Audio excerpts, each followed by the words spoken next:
think you should. Yeah.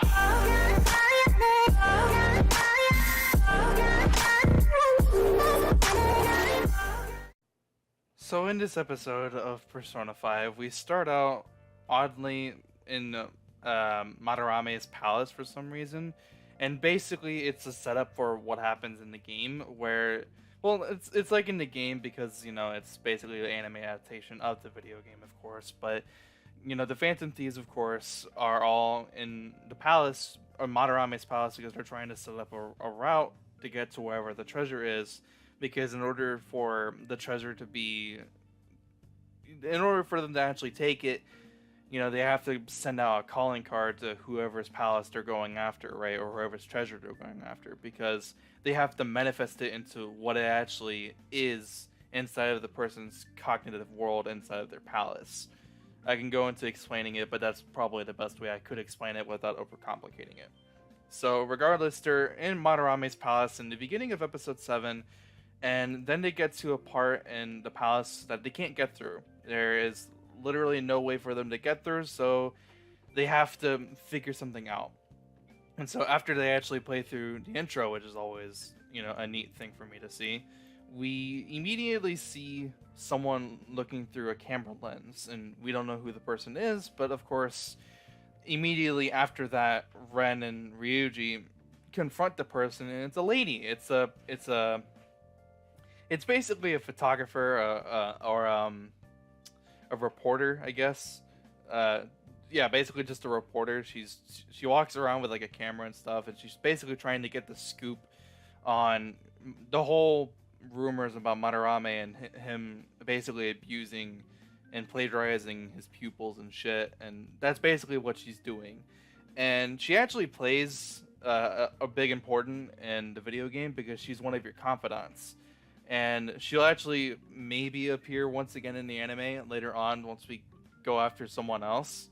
Not entirely sure, but I'm not entirely sure if she'll ever really come back again anyways. But she plays an important role in the video game because she's one of your confidants as, the main protagonist. So Ryuji and Ren, they're basically outside of Madarame's like little shack area, and An just before then walked in. And basically before, all this happened, they actually play a flashback, and essentially what they had planned out was there's a door that is similar to in the real world to it is in Madarame's palace. And they think that if they open it in the real world, and then Madarame sees it in the real world, the cognition of what it is inside of the palace will also be open. So then that way they can actually get in and continue on with their route throughout the palace. And essentially what An has to do in order to progress through not only the plot but through the palace, she has to essentially quote unquote agree to doing a nude painting with Yusuke. So she goes there, and immediately it's like kind of uncomfortable because just the last episode, he kicked them out because they were being really rude, and they had just found out like what kind of painting he was doing, and she wasn't really down for it. So it's really uncomfortable then, but then it becomes even more uncomfortable because she then has to, strip for him, but she doesn't want to do it, and plus she's trying to buy time. So she essentially has like a whole bunch of clothing on, and Yusuke even asks her, like, did you gain weight? And she's like, no, I don't think so. And he's like, oh, I'm sorry for being rude then. And it's like, no, she's just obviously wearing a lot of fucking clothes. She doesn't want to do this shit, Like, shit, I'm getting a phone call from a number that I don't know.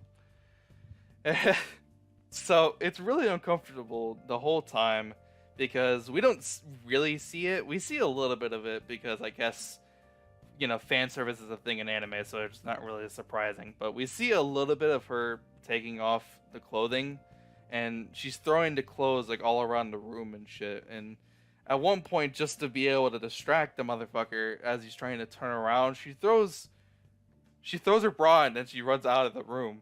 And then Yusuke, it's just like, are you ready? Can I look now so I can do my painting? He turns around, she's not there, and he's like, where the fuck did you go? I'm really uncomfortable talking about this because she's like 16. She's a high school student, so I'm just like, is it weird for me to talk about this, or is it not weird for me to talk about this? Because it's in the episode, so what the fuck do I do? So, regardless, she's in the hallway, and Morgana's trying to pick the lock on the door that I was just previously talking about, right? And then she's like, "What the fuck is taking so long?" And he's like, "It's kind of hard to pick locks when I have cat paws and shit." So he goes into the hallway and finds her, and she's like, "Oh, I have to finish undressing." And then he's like, "In here, in the hallway?" And she is beginning to take off her clothing, but she doesn't fully take it off because then Madarame finally shows up, to the whole fucking shack house and shit. And, he finds them in the hallway, and the door is open. They walk in, and Madarame, sees them in there. And Yusuke then confronts him, like, what's up with all of these paintings? Because the paintings are a whole bunch of copies of Sayuri. And Sayuri, for those of you who don't know or don't remember for some reason, that's what inspired Yusuke to become an artist and what drove him down this path. And then there's one painting that's completely covered by a single piece of cloth. Morgana actually removes the cloth, and it's actually a replica of the original of Sayuri. And it's a replica because not only does Madarame say it, but it's not the obvious, original, because we actually do end up seeing the original after the Phantom Thieves steal Madarame's treasure, which, spoilers, is the original Sayuri painting. You'll see what it is whenever you do watch the episode, whenever that happens, which may or may not be next episode, but we're gonna have to wait and see. So regardless, An is trying to run out. Yusuke is following behind her, and then she tries to go to the metaverse inside the palace to go and be with Ren and Ryuji because they're there already, trying to get through the fucking palace. Yusuke ends up going with them, with Morgana and An, and then he's then seeing what the cognition of the shack and how Madarame sees it through his eyes. That's Madarame's reality through his eyes and how he sees everything. And obviously Yusuke can't really believe this because this is from, the man that he has owed and him, he believes, a debt to. He took care of him, he took him in, he taught him to be an artist almost, essentially, right? So he's not really believing any of this. Then Madarame shows up, shout out Madarame, so the one who's in the metaverse and stuff. He's talking to them. They get surrounded by a whole bunch of other shadows and stuff. And then Madarame starts talking to Yusuke, saying, "Oh, you're my cash cow. I've been using you, etc., etc." It's all then explained. And then basically Yusuke finally learns the truth of Madarame's true intentions. And then it's then that he finally attains his own persona. And he gets the mask, and then he takes it off, and then he gets his persona. And I would pronounce the name of his persona, but I don't want to butcher the hell out of it. But he's got a very interesting, unique design for his outfit. Not the persona, but Yusuke himself. But he also has like a katana sword, and he does like the thing where he slices up a whole bunch of enemies, and then he closes it, and then afterwards all the fucking shadows like disappear or explode. It looked really cool. It reminds me of when Trunks used to be cool in Dragon Ball. So So they go back to the real world after essentially beating Madarame, but they didn't take his treasure because obvious reasons, right? They still needed to change his heart. But they go back and they're like in this restaurant place, right? And then Yusuke is basically, explaining that he owes a good debt to him, and that he, all this other stuff. And, they even ask him, like, why didn't he leave? Like, why didn't Yusuke leave Madarame when he realized that he was just a really abusive person, and he didn't really care about him, he just cared about money. And it's almost essentially because he was like family, because he didn't know his father, and he had believed that his mom had died when he was 3, which is true, but nevertheless. But Madarame was putting in a bunch of lies in his head that he believed for such a long time that actually weren't true. And it's then that they finally decide that he should join the Phantom Thieves and do this other stuff with going in to change his heart, steal his treasure, etc., etc. He joins the Phantom Thieves, and they finally give him a code name as a Phantom Thief, and it's Fox.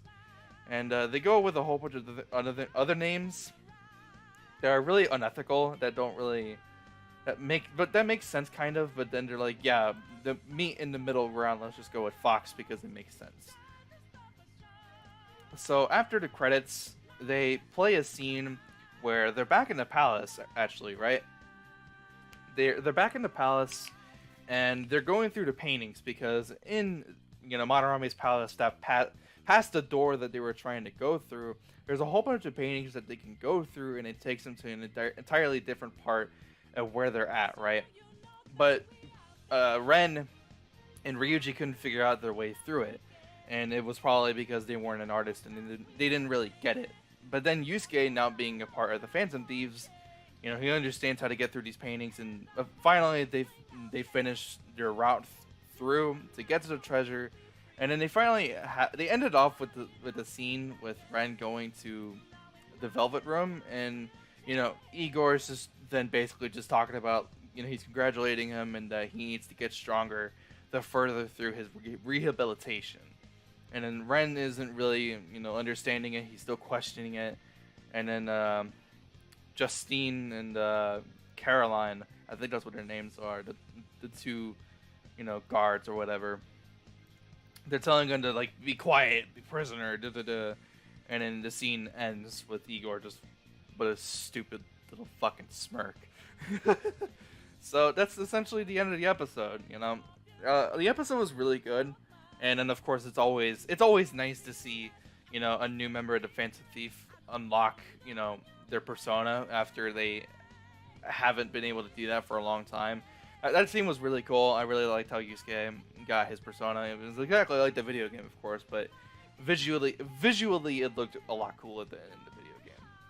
And yeah, the episode looked really good, but I think there was like one scene that visually I noticed and it looked kind of odd because Ryuji's face kind of looked different than normal and it didn't look right, so it kind of really threw me off. But the episode looked good for me nonetheless. There wasn't really any animation problems. It looked fine. It looked fine. It looked really good as far as I can tell, and it's a fun episode to watch, especially the beginning half.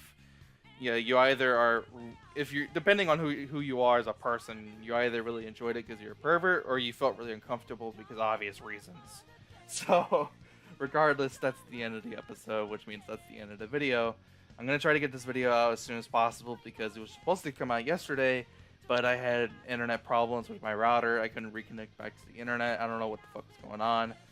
Finally, I got it back this morning, and I'm going to try to get this video out as soon as possible, depending on what time I start rendering it. Maybe around like 12:30 or 1 o'clock is the obvious option that I want. But regardless, that's the end of the video. If you guys did enjoy, be sure to leave a like, and if you are new to the channel, please consider hitting that subscribe button for more videos just like this. I kind of want to come out with a different video, kind of talking about anime clickbait that really pisses me off, because that shit's just really annoying, and I kind of want to talk about it. So regardless, if you did enjoy, leave a like. If you are new, subscribe. I'll see you guys in the next one. I hope you guys have a fantastic day. I'm out. Peace.